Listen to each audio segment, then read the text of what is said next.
Hi అండి, అందరూ ఎలా ఉన్నారు? అందరూ బాగుండాలి, అందులో మేము ఉండాలి. ఇదైతే మా బాబు చాలా చిన్నప్పుడుది మాట.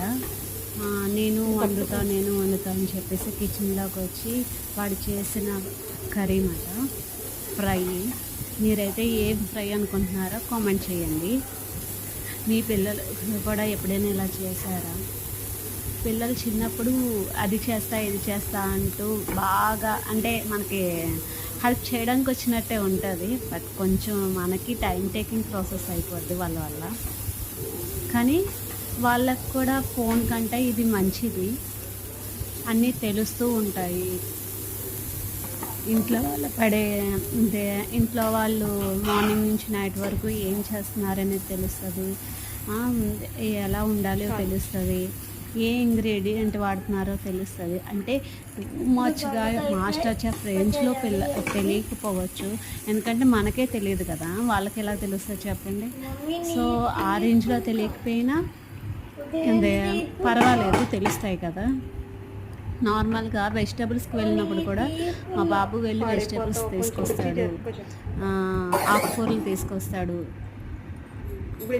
అన్నీ ఐడెంటిఫై చెయ్యలేకపోయినా ఏది కావాలి అని అడిగి తేవడం అలవాటే, పర్వాలేదు తెస్తాడు. యువతల చేసేది ఏంటో ఐడియా ఉందా మీకు ఎవరికైనా? ఇది వచ్చి పికిల్. ఏం పికిల్ అనేది కామెంట్ బాక్స్లో కామెంట్ చేయండి. మీరేమనుకుంటున్నారు అనేది కామెంట్ బాక్స్లో కామెంట్ చేయండి. అర్థమైంది. ఇది ఈ వీడియో అయితే చాలా అంటే చాలా చిన్నప్పుడుదండి. నాకు తెలిసి ఈ వీడియో వచ్చి 7 to 8 years, 7 years అప్పుడు ఈ వీడియో. ఇప్పుడైతే ఫస్ట్ టైం నేను ఈ వీడియో పెట్టాను. తనకి పైన స్టవ్ అందకపోయినా ఒక చైరు స్టూలు వేసుకొని మరి వంట చేసేవాడు. సండే వస్తే నేను చేస్తా అనేవాడు. సాటర్డే సండే వస్తే నేను చేస్తా అనేవాడు.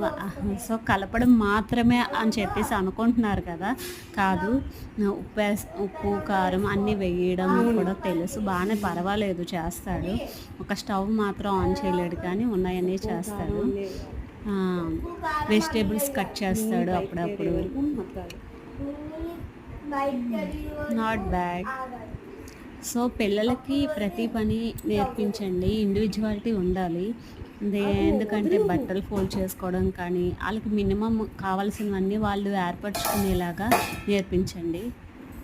Okay, bye, thank you.